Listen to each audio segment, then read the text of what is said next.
जय श्रीमन्नारायण। राधे राधे। पूज्य ठाकुर जी की असीम अनुकंपा से ऋषिकेश आनंद धाम से पधारे हुए हैं महाराज जी। महाराज जी की बहुत बड़ी गौशाला है, उत्तराखंड की सबसे बड़ी गौशाला है भागीरथी धाम की। बताएंगे उसके बारे में।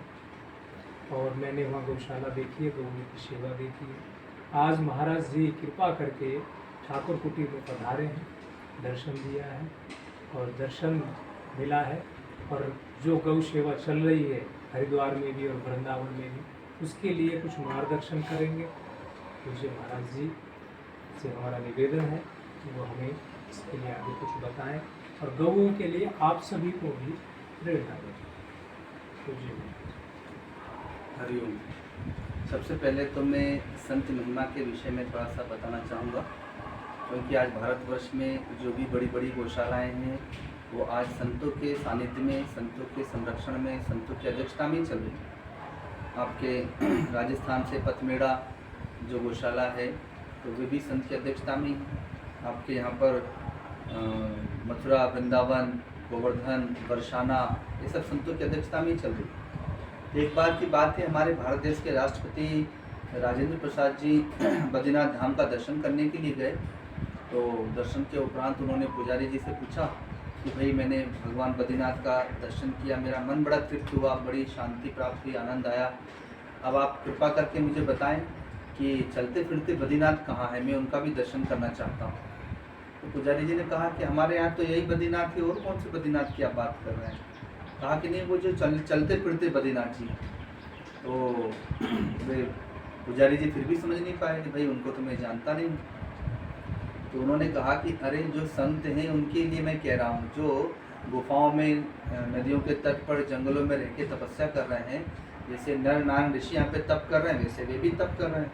कहा कि अच्छा आप उनकी बात कर रहे हैं। कहा कि हाँ, वे ही चलते फिरते बद्रीनाथ हैं। तो वैसे ही यहाँ पर बाके बिहारी, कुंज बिहारी आदि न जाने कितने बिहारी, और संक्षिप्त में हम उन्हें ठाकुर जी कह देते हैं। तो हमारे तो ठाकुर जी आप ही हैं, हम तो आपको ठाकुर जी के नाम से ही जानते हैं।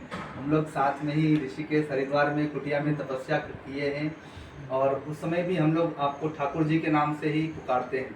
तो एक ठाकुर जी हमारे मंदिर में बैठे हैं और एक हमारे चलते फिरते ठाकुर जी हैं।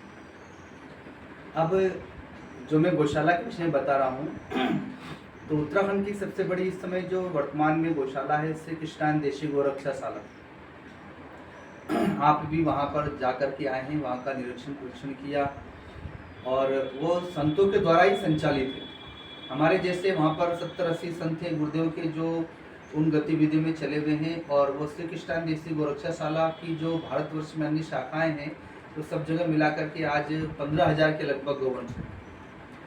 और गो के साथ साथ गो सेवक की महिमा को भी हम लोगों ने वहाँ पर उठाया, क्योंकि हमारे गुरुदेव का कहना है कि भारत देश में एक राष्ट्रपति का सबसे उच्च स्थान है। तो एक राष्ट्रपति को जो वेतन मिलता है वह एक गो सेवक को मिलना चाहिए। इतना बड़ा स्थान कम से कम गो के सेवक का होना चाहिए, क्योंकि स्वयं भगवान श्री कृष्ण ने गायों के लिए और गो सेवकों के लिए क्या क्या नहीं किए। इतने सारे राक्षसों का मर्दन किए, भगवान ने स्वयं माखन चुरा चुरा करके उन गो सेवकों को खिलाया, कालियदह का मर्दन किया, और देवराज इंद्र तथा ब्रह्मा जी का भी मान मर्दन कर दिया गो सेवकों के लिए। तो यहाँ तो राष्ट्रपति क्या, भगवान ने तो गो सेवकों का स्थान ब्रह्मा जी से भी ऊंचा कर दिया। तो गाय की सेवा, साथ में जो गो की सेवा कर रहे हैं उनकी भी सेवा, अर्थात उनका भी संरक्षण, उनका भी ध्यान हो।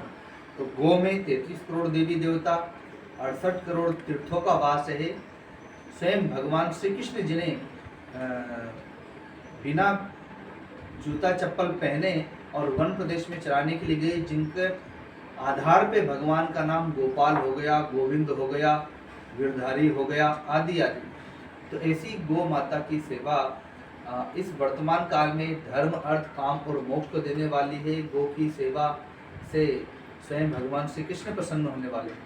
तो हम देखते हैं कि आज जितनी भीड़ वृंदावन में बाके बिहारी मंदिर में है, जितनी भीड़ प्रेम मंदिर में है, इस्कॉन मंदिर में है, अर्थात भगवान श्री कृष्ण के जितने भी मंदिर हैं उन मंदिरों में है, तो फिर ये चलते फिरते कृष्ण के मंदिर में इतनी भीड़ क्यों नहीं है?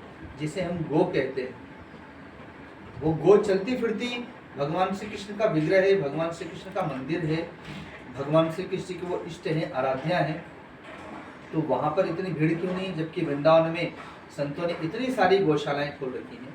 बरसाने में स्वयं रमेश बाबा के पास में शायद 60 से 70 हजार गोवंश है, और वहाँ पर ये भीड़ क्यों नहीं जाती?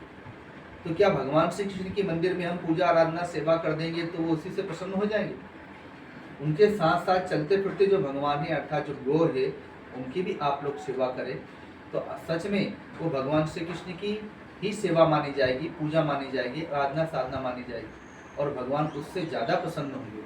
क्योंकि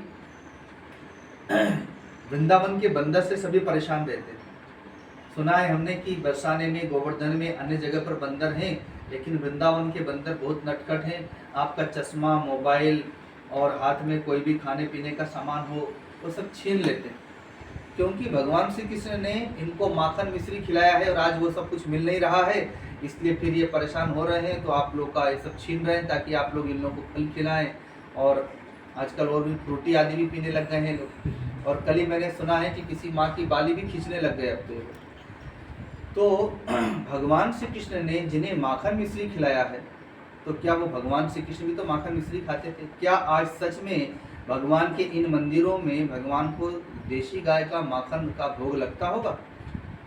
तो मुझे तो नहीं लगता कि सारे मंदिरों में लगता होगा। हो सकता है बाकी बिहारी मंदिर के लिए तो किसी गौशाला से आ जाता हो। तो जिन भगवान ने माखन मिश्री खाया और खिलाया वो तो उन गायों के पास से ही आता है, इसलिए उन गायों की आप सेवा करें, ताकि उन गायों का जो दूध दही घी है वो हमारे जितने भी ठाकुर जी के मंदिर हैं वो सबके पास जाकर के भगवान को शुद्ध देशी गाय का दूध दही घी और माखन आदि मिल सके, और भगवान प्रसन्न हो और उनका आशीर्वाद आप सभी भक्त लोगों पर बरसे। तो आइए गो और गोविंद दोनों की सेवा पूजा में हम साथ मिल करके लगे और भगवान की प्रसन्नता को प्राप्त करें। हरि ओम।